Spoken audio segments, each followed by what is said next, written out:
네, KT 이사회가 구현모 대표 이사의 연임이 적절한지 우선 심사 절차에 들어갔습니다. 일단 구 대표는 대표이사직을 계속 수행하겠다는 뜻을 분명히 한 상황입니다. 관련 내용 산업부 정재훈 기자와 함께 이야기 나눠보도록 하겠습니다. 정 기자, 일단 KT 특성상 외부에 이렇게 연임 의사를 밝히는 게 굉장히 이례적인 일이라고 하는데 그만큼 본인이 연임 의지도 강하고 자신감도 있다. 이렇게 좀 해석을 해도 되겠죠? 그렇습니다. 이제 구현모 대표는 최근에 경영 성과가 굉장히 긍정적으로 나와 있기 때문에 여기서 이제 자신감을 좀 얻어서 또 탈통신도 좀 이동통신사의 트렌드로 만들었지 않습니까? 그 때문에 좀 자신감을 많이 드러내고 있는 그런 상황입니다. 네. 이 최고 경영자가 평가받는 건 당연히 기업이 어떤 실적일 텐데요. 지난 3년간 매출과 영업이익 모두 이제 상승세를 기록을 한 모습을 보였고요.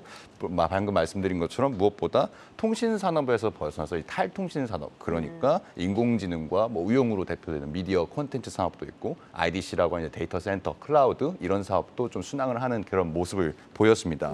그 외면받았던 사실 KT 주가 그동안 많이 외면을 받았었잖아요. 근데 구현모 대표 취임 이후에 좀 많이 성장세를 두어서요. 이 주가 부양을 위해서 따로 팀을 둘 정도로 관리를 좀 많이 신경을 썼거든요. 그렇기 때문에 재임 초 한 시가총액이 7조 원 정도였는데 지난 8월에는 10조 원 이상으로 이제 기록을 해가지고 좀 45% 성장한 그런 모습을 보였습니다. 경영 실적이 좋으니까 이제 시장에서는 구현모 대표의 어떤 연임에 따라서 KT의 주가도 어떤 향방이 좀 결정될 수 있다 이렇게까지 보고 있는 상황입니다. 일단 경영 성과 측면에서는 합격점이다 이런 얘기인 것 같은데 뭐 불안 요소들도 아직까지 많이 또 잔재를 하고 있다면서요? 그렇습니다. 구현모 대표의 사례뿐만 아니라 그간의 KT CEO들, 전임 CEO들의 어떤 사례를 좀 봤을 때 경영 성과가 좋냐 아니냐 이런 것도 있지만 뭐 사법 리스크라든지 아니면은 뭐 정치적인 외풍 이런 것들이 좀 많이 있었던 모습입니다. 민영화가 된 지 20년이 넘었는데 연임에 성공해서 임기를 완주한 CEO가 보시는 것처럼 황창규 전 회장밖에 없습니다. 구 대표도 이제 황 회장 재임 시절에 이른바 지금 논란이 되고 있는 이제 국회의원 후원 쪼개기 위해서 이제 명의를 빌려준 것에 대해서 이제 법원으로부터 벌금을 한 총 1,500만 원 정도 약식 명령으로 받은 바 있거든요. 이에 불복해서 이제 올 초에 1심 재판을 정식으로 청구를 했고 또 9월에는 이제 위헌 법률 심판 제청도 신청해둔 상태입니다.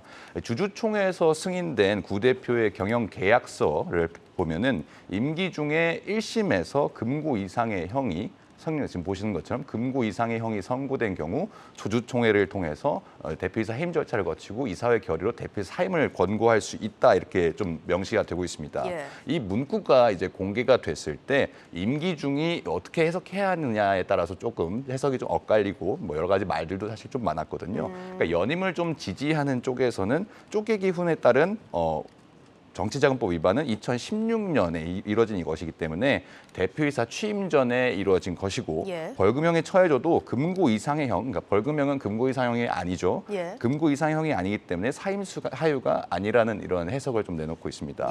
반면에 이제 KT 세너조 등 구 대표 연임을 반대하는 입장에서는 CEO 임기 중 유죄 판결 가능성이 존재하는 만큼 기업 지배 구조의 위험 관리 측면에서 구 대표가 대표이사직에서 좀 물러나야 된다 이렇게 주장을 좀 하고 있습니다. 특히 이거는 이제 KT의 최대 주주인 국민연금의 판단이 굉장히 중요한 사안인데요. 이 사법 리스크를 근거로 국민연금이 좀 구 대표의 연임에 반대표를 행사할 가능성도 있습니다.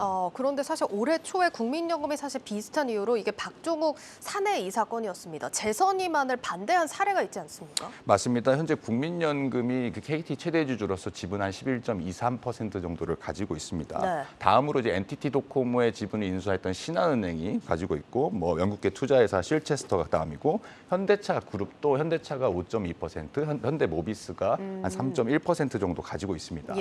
대표이사 후보 심사위원회 결과에 따라서 구현모 대표가 이제 단독 후보로 추천이 되고 선정이 되고 내년 3월에 이제 주주총회 안건으로 오르게 될 텐데 공교롭게도 이제 박종욱 전 대표가 구 대표와 같은 정치자금법 위반 혐의로 법원으로부터 500만 원의 이제 약식명령, 벌금형을 좀 받았었거든요.